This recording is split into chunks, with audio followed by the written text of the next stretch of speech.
The Deck of Many Things is one of Dungeons & Dragons' most expensive products yet. We get a sneak peek at what's inside. Check this out. Really quick, we are still trying to figure out this whole glowing like and subscribe button thing on YouTube, so please help us out by, liking and subscribing. For science!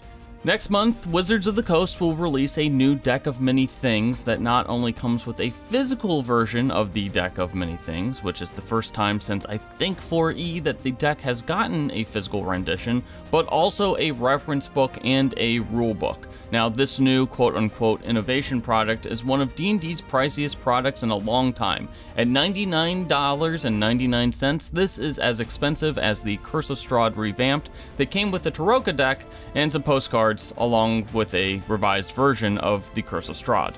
Now, we had the chance to attend a press conference about the Deck of Many Things earlier this month, featuring lead designer Jason Tondreau and designer Mackenzie DeArmas.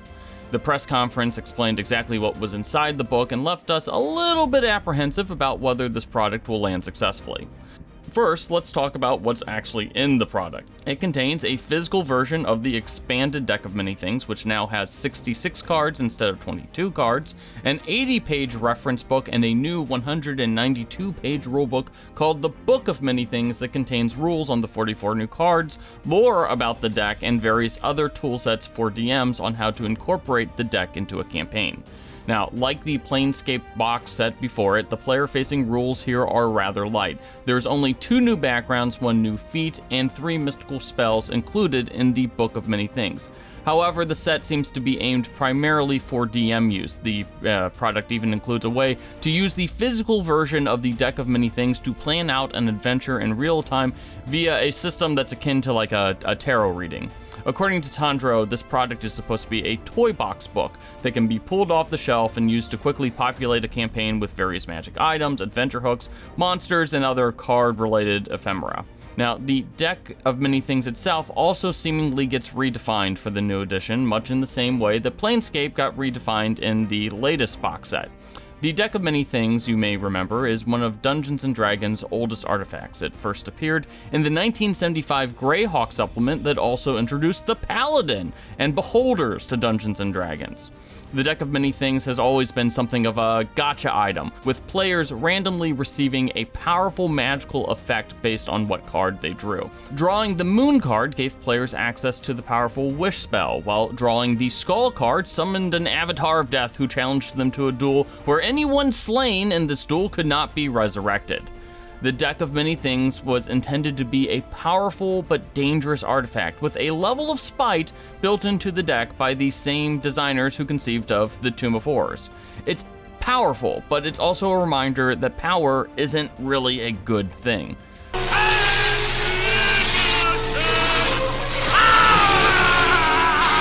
Of course, the almost whimsical cruelty defined by the Deck of Many Things doesn't really jive with Dungeons & Dragons' current aesthetic.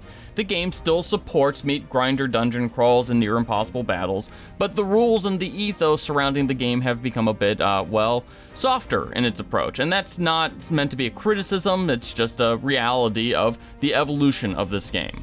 So, the new Book of Many Things follows in this approach, with the effects and new lore that are associated with the new cards. For example, each of the 44 new cards in the Deck of Many More Things, that's what they call it, have magical effects that are on par with the original cards, although Mackenzie DeArmas noted that these cards were structured around having effects that you may want to let loose in your campaign.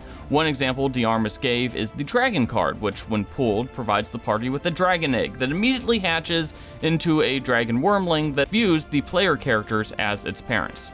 So not only do you get the challenges of adventuring, you also get the challenges of parenthood. Now, dragons can definitely be dangerous. Many a player character has lost a limb or a life to them, but, this is intended to be more cute and complicated rather than, deadly like some of the effects of the original Deck of Many Things. Now, this doesn't mean that the entire deck is defanged. There are still some cards with tricksy elements that petrify players or whisk their souls away to other dimensions. But with a wider variety of cards, the intent is for DMs to curate the Deck of Many Things to match the intent, the type, and the mood of their campaign.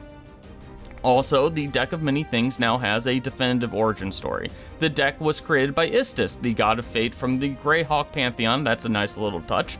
From constellations in the sky. In fact, we also get the Sky of Many Things, which is another new addition that can be put into any campaign setting and provides 12 constellations that hang out in the sky, a new star sign system that gives magical effects when that particular star sign is activated, and even prophecies that are tied to the constellations. Also introduced is the Heralds of the Comet, an apocalyptic cult who is seeking out the original Deck of Many Things, hoping to use that artifact to destroy the multiverse. Now, I love me some apocalyptic cults, so I can't complain about this. That actually seems like a pretty cool thing. Now, what's probably going to be the thing that YouTubers and some corners of the internet fixate the most on is Uriel, the one named character in the original Deck of Many Things. She's given an origin in this book. Now, Uriel, who is a Medusa, was given an origin inspired by the modern-day usage of the Medusa by sexual assault survivors and victims. Thus, according to Diarmis, the Medusa symbol in the Deck of Many Things is not one of monstrosity, but one of protection, defiance, sisterhood, and reclamation. Uriel is a kindly but reclusive Medusa druid, and she is connected to Asteria, a princess turned paladin and sister in all but blood to Uriel. Now, a full chapter is dedicated to these two's story, and both characters have stat blocks and a home in the Outlands, which is, of course, the planar realm that was just featured in the Planescape box set. We'll also note that Asteria is the narrator of the book and is the first canonically autistic character in D&D canon. So, my main issue with the Deck of Many Things as it was described in this press conference is, well, its price point. With a price point of $99.99, this is just going to be a hard buy for the average D&D fan. Sure, the physical Deck of Many Things has a gold foil treatment, and there's over 272 pages of material, which is, bigger than the usual D&D book. In fact, I think that only the Eberron book has a larger page count than the Deck of Many Things and everything that's included in it.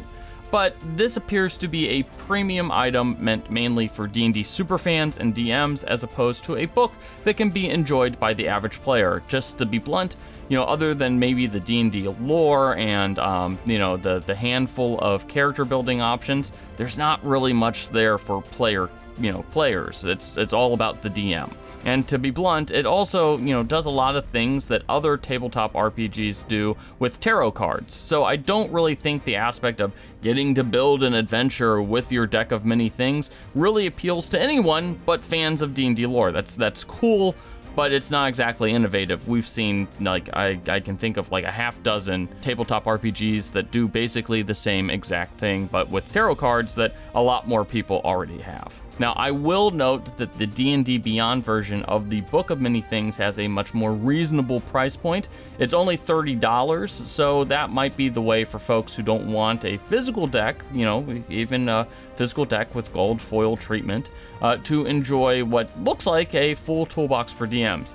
Now, the Deck of Many Things will be released on November 14th. Early access on D&D Beyond starts on October 31st, and expect a review of the Deck of Many Things as soon as it arrives on my porch, which will likely be in the next few days. So, are you going to get the Deck of Many Things when it comes out next month? Let us know in the comments section. And once again, don't forget to hit those like and subscribe buttons.